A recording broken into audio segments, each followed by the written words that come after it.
Tonight on Bridge City News, in the wake of 8 million medical masks from China failing to meet Canadian standards, Prime Minister Trudeau says he will not pay full price for the shipment. And a Lethbridge church is doing its part to meet the demand for masks, with volunteers sewing hundreds to be given away for free. And the Reverend Franklin Graham says he won't accept government money for his charity group Samaritan's Purse as they help COVID-19 patients in New York. Your nation, your province, your southern Alberta. From the heart of Lethbridge, it's Bridge City News with Paul Arthur. Good evening. Thanks for joining us. As several provinces take steps to loosen their lockdowns, COVID-19's economic impact is becoming incredibly clear. Canada's unemployment rate rose to 13% yesterday, a near historic high. 2 million jobs were lost last month on top of the 1 million lost in March. The Prime Minister says there will be more federal support coming to help certain sectors of the economy, but he didn't give any further details. The government's emergency wage subsidy program has now been extended to go beyond June. And Trudeau says Canada will not pay the full price for medical masks that do not live up to medical standards. Ottawa has suspended shipments of N95 respirators from a Montreal-based supplier after about 8 million of the masks made in China failed to meet specifications. We have been working very, very hard since the very beginning to bring in as much PPE as we possibly can. We've talked about about 23 different flights just from China of millions of items of PPE because we know the need is and has been so pressing. At the same time, we have ensured that we are ramping up domestic capacity to be able to ensure that we're covering the needs that we have for the longer term. And I want to thank all the companies and manufacturers who've stepped up. At the same time, we also know that in the millions of items that we've received, we have to ensure that they are at the top quality expected by our Canadian healthcare workers.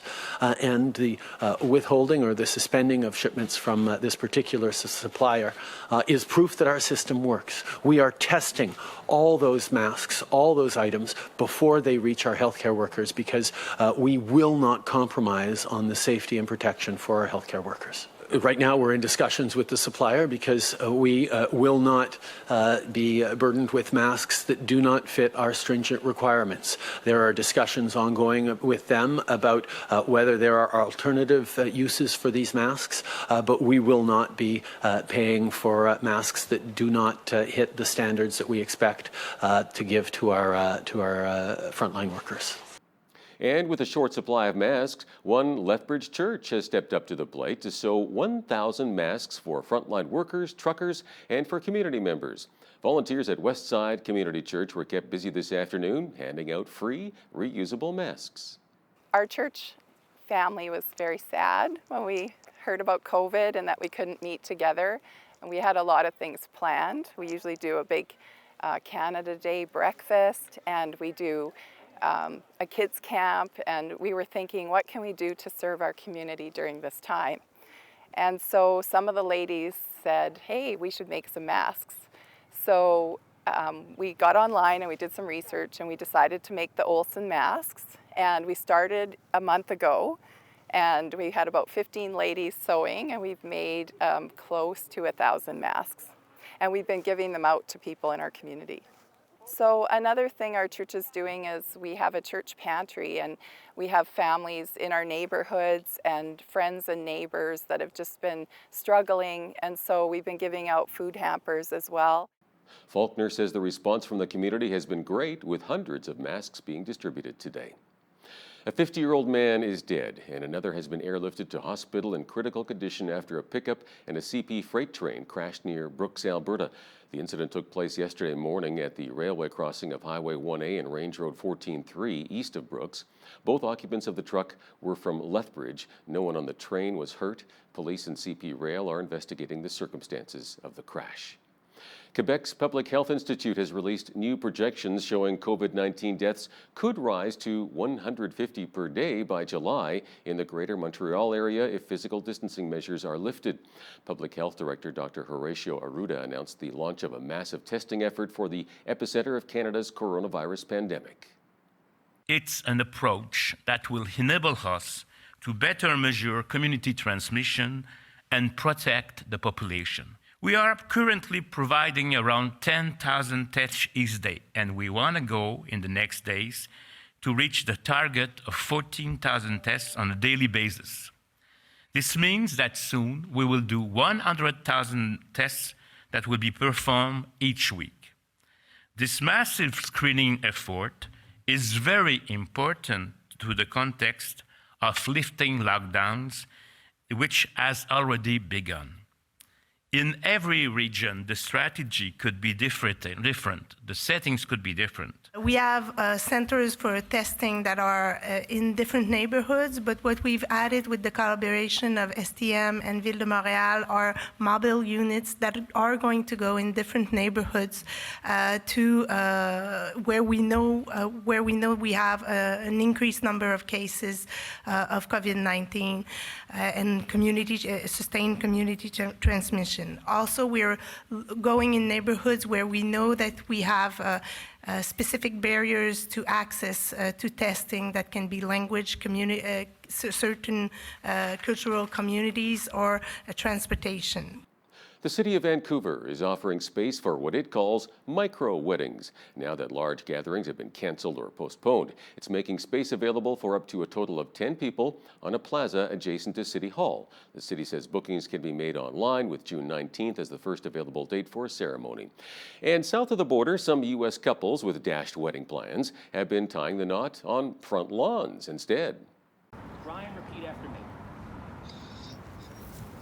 I, Ryan, take you, Danielle, to be my wife. Both felt was important, and celebrating our love and commitment to each other, regardless of uncertain times, and basically overcoming obstacles and thinking outside the box. I said to them, if you're welcome to use, outside our house if you wanted, or our driveway, or I said, we've got a beautiful lawn if you wanted to come and actually use the lawn or the front porch. Went through weeks of trying to decide, should we move our date altogether? Should we keep it April 18th? And I said, you know what? I don't want to give up our date. I said, this is my grandparents' wedding anniversary. I want to honor my grandma. So we decided to still keep it. So we said, you know what, let's just have 10 people. We'll do it in the front yard or the backyard. We don't care. But then all of a sudden it turned into this huge surprise. And there was horns honking, everybody. We had signs in the front yard with our names on it saying congratulations. It just, we honestly, when we were doing this, we were thinking about it and we're like, this is just not going to be what we wanted, but it actually ended up being more than what we wanted, better than what we wanted. Yeah.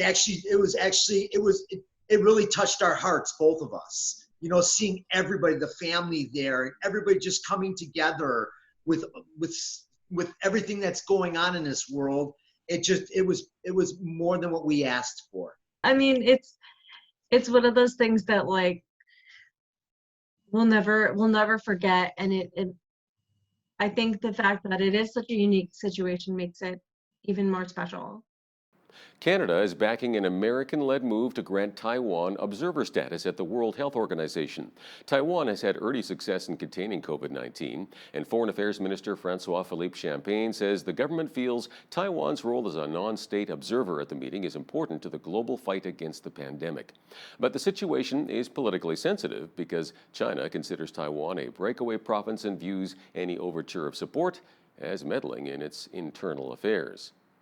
The Reverend Franklin Graham says his Christian relief charity, Samaritan's Purse, has no interest in receiving any of the funding U.S. President Donald Trump has withheld from the World Health Organization over its handling of the coronavirus. He also responded to criticisms of the ministry's belief in traditional marriage. It would be too much of a controversy if they gave Samaritan's Purse a penny, and it's just not worth it. God provides what we need. And all of this right here is just, every penny of this has come from God. Not one penny has come from federal government, taxpayers. God has done it.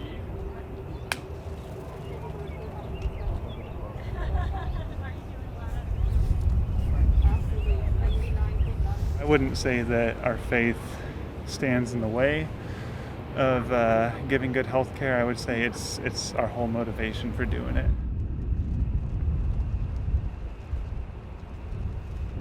I believe the Bible to be the Word of God.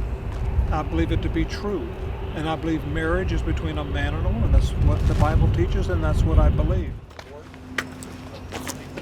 Hi. All out. Here's what it is.